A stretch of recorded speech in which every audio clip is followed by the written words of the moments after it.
Now, I know most of you are really intrigued about what I have to say about this album. It was one of the highest rated albums this year on the Prog Archives, or I guess last year, and it was one that I really didn't know about until I started to do a little bit of a deeper dive into kind of the bigger albums that I had missed throughout the year.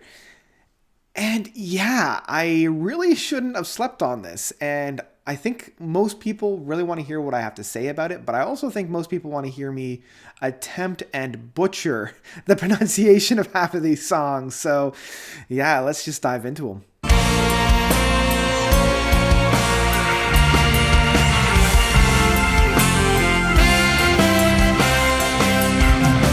Gonna give this a go. Sadako e il mille di carta by Logos, which I believe roughly translates to Sadako and the Million Paper Cranes.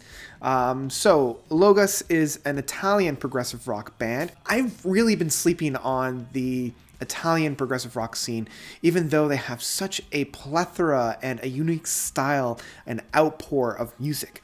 And that's something that I really need to change. Like the only Italian progressive rock bands that I know about is like PFM, and that's probably about it. So I really need to get into this style of music, and Logos seemed like a great place to start. And Logos is a Logos, I think that's how you pronounce it. Logos? No, it's Logo, so it's Logos. Logos is a very interesting band in that they got their start at the end of last century, beginning of this century. So like 1999, 2000, they put out two albums of just self-titled one and Asrava, kind of as a 1-2 punch, and then they took about a 13-year hiatus between these two albums, and their third album of L'Enigma, why is it harder with that L at the beginning? L'Enigma dalla Vida. I know how to pronounce Enigma, so L'Enigma. Oof. That's fun. So they released that one in 2014, and all their albums have had some pretty big critical acclaim.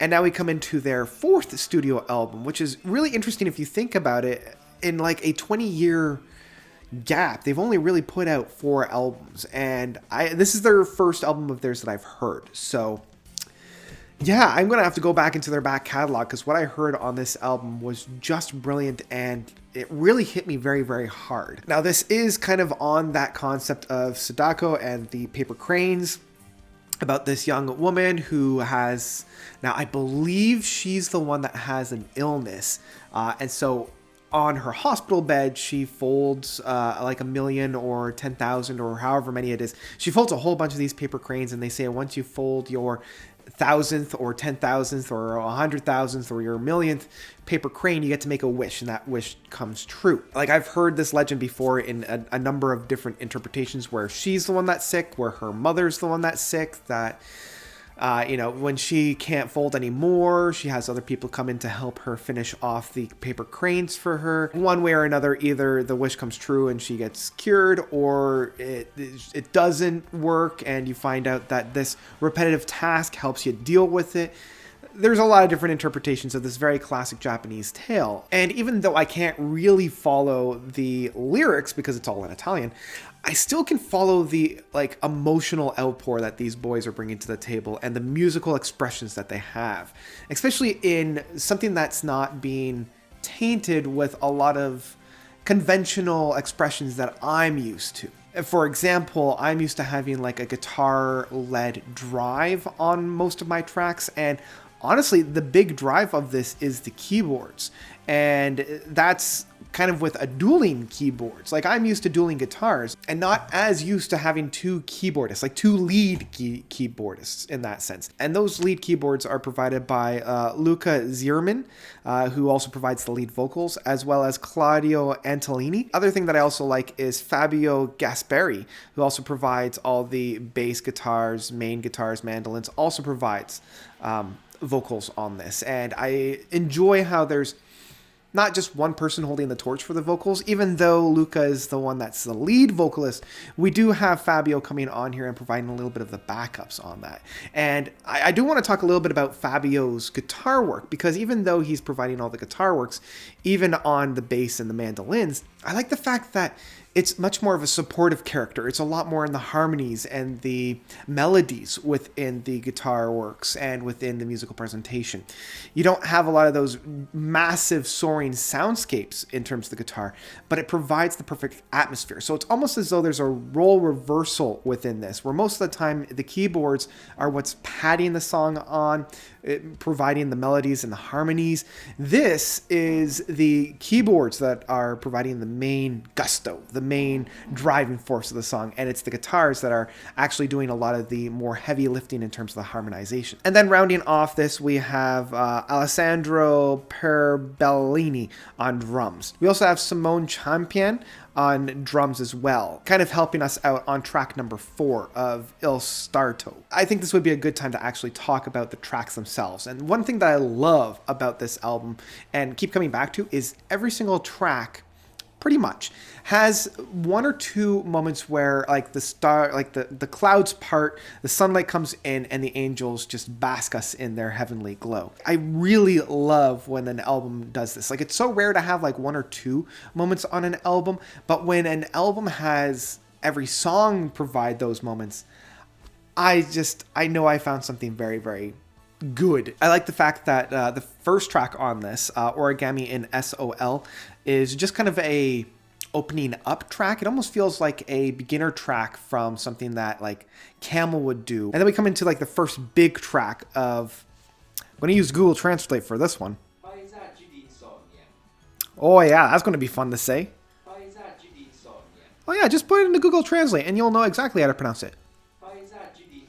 Pazidiinsonia? I can listen to that 20 times and I'm still not going to know how to pronounce that. The second track roughly translates to Landscapes of Insomnia.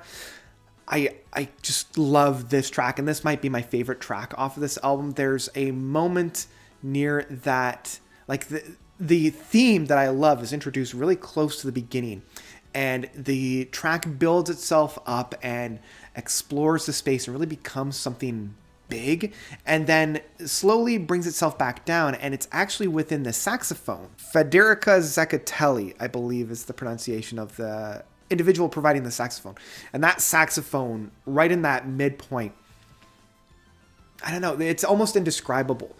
It's not completely in your face like a most sax sounds. Like, for a woodwind instrument of a saxophone, it's very brass in presentation, like, and that's why I love a saxophone, right? It's very powerful, it's very emotive, but it's on this track treated much more like a woodwind instrument to, say, the contemporary of a clarinet, where it's very soft, it's very welcoming and very warm, which I love the use of this very abrasive instrument in a very hushed version. Now this brings us into the third track, and the thing that I love about the third track is there's like this moment where like the musical buildup is quite tangible. There's a lot of interplay between all the different individuals that are currently constructing all the music on this, and I almost feel like there's this moment where everybody makes eye contact to know that they're about to like ramp up and provide this really powerful wind up and punch moment, and they all kind of nod at the same time, and that's where you have this like dun dun dun dun dun dun dun dun dun dun dun, and it's one thing that kind of made me very aware of this music, where there's a lot of really, I don't want to say obvious buildups, but you know that the song is ramping up to this big crescendo. Within your first couple of listens, you know pretty much what you're going to be expecting, and damn if it doesn't hit exactly where it needs to. Now this one is called, yeah, that, Un Litio Incantassi. Sure, yeah, it roughly translates to a happy worry. Again, I wish I spoke Italian so I knew kind of what the lyrics were actually talking about, because I love that concept of a happy worry. It's essentially butterflies in your stomach, right? Like, it's like, oh, I'm anticipating this, I don't know. Like, you're at the top of a hill on a roller coaster and you're about to come down. Really beautiful in terms of that musical styling. So we had two massive tracks followed back to back.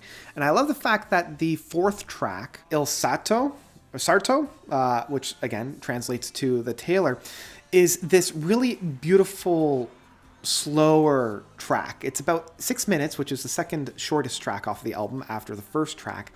And it just provides this beautiful come down, this beautiful breath of fresh air after these two massive tracks. And this one, almost like the whole track itself, has this really beautiful moment kind of leading us through, because there's no real big ramp up. There's no big like wind up and punch. Itself is just a nice of a release of this massive tension that we felt within the first three tracks. And then we come into the fifth track of Zendin di Elio. Thank you, Google Translate. This was one of the few that I could actually get. Helium Humpbacks. This is one of the few tracks, well, I mean, there's only 6 tracks, but this one doesn't, for me, have that one singular moment of that big moment. You know, like there's no the heavens open up and the angels come down moment that I had experienced on the second and third track. But I do love the fact that this opens up very similarly to something that I would hear from A Moon Safari. It's very kind of back and forth between the two keyboardists, and I love that kind of like switching the baton. It's extremely joyful and very happy, which kind of is needed after the first couple of tracks where there was a little bit of a downer overtone, especially with, you know, the concept of the album overall. I don't know, there's something about this track that even though there's not like any specific moment on this that I really love, I still love that joyful Moon Safari playfulness that we have on here. It's very heartwarming. I do probably admit that this track might be a little bit on the long side, and I don't feel like it goes anywhere particularly exciting when you compare it to the third and second track.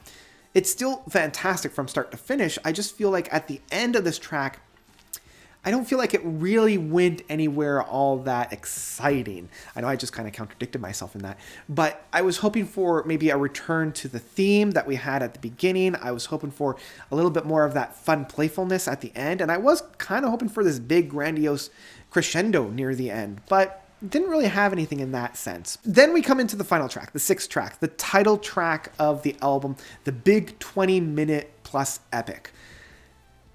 And this, I mean, it ends on a major high note, I will admit. I love the ebb and flows of this. I love how it starts off very somber, takes its time, and really gradually builds. And I love the ending piece on this. I love that ending play out, and it feels very meaty in comparison to some of the other points on this album. It's got this really meaty drive by the end of it that I really sink my teeth into, and that repetitive play out that's kind of ushering us out. I just wish that the music in the middle and beginning of this track was a little bit more memorable, a little bit more chunky. It didn't have any of those like really immediate grabbers that the first 3 tracks did. And I do feel like it kind of suffered that same issue that the 4th track had, in that it kind of wavered the landscape a little bit, kind of searching for perch. Still, that title track at the end still knocks it home, and I love the ebb and flows. I do enjoy where this track goes, even if it does wander a little bit. I still think that the music that's found around it is very, very well placed and very well done. So, in the end, this album just took me by storm. I had to pry myself, kicking and screaming, away from this album so I can review other music, but I had to. I found myself really digging this one and really coming back to it time and time and time again. If I had listened to this last year, easily it would have been in my top 5 albums. This album, I would recommend go out and listen to it right away if you haven't already. This is one of those like run, don't walk to go and listen to it. Like right after this review, please go and listen to it. It is on Spotify. Brilliant, brilliant, brilliant album. This is one that I love with my whole heart. You know, this is one that I consistently came back to and always found new things to really get myself excited about. The only reason why I'm not giving this the full masterpiece rating is that last 2 tracks, I still need a little bit of time for. There wasn't that immediate grab. I do feel like this album will mature very well. Maybe it will receive a retroactive masterpiece, but as it is right now, it didn't immediately grab me, those last 2 tracks, like the first 3 tracks did. And I was really hoping for something really exciting about that. So, yeah, still a brilliant, brilliant album. And I can't recommend it more. So go out and check it out. Please, please, please, please, please. And that's about it. So that's it for, I'm going to try this one more time. Sadako mille carta by Logos. What did you guys think? Did you love it? Did you hate it? Whatever you thought, let me know by commenting down below. If you like what you see and you want to help support me, check out my Patreon. I've left the link down below for you to check it out. Even $1 a month is fantastic. You get early access to my special videos like interviews, worst to bests, and my new how to get into. I'm hoping to put out a new one if I haven't already, depending on how I upload these. That will be coming out very soon. You get early access at least 2 days in advance. And yeah, it also helps me. So there you go. You get a shout out on my live streams as well as the ending credits. And yeah. So give this a spin and let me know what you thought about this album by please commenting down below because I want to hear your experiences with it. If you haven't listened to it already, please do and let me know what you thought about it. So that's about it for me.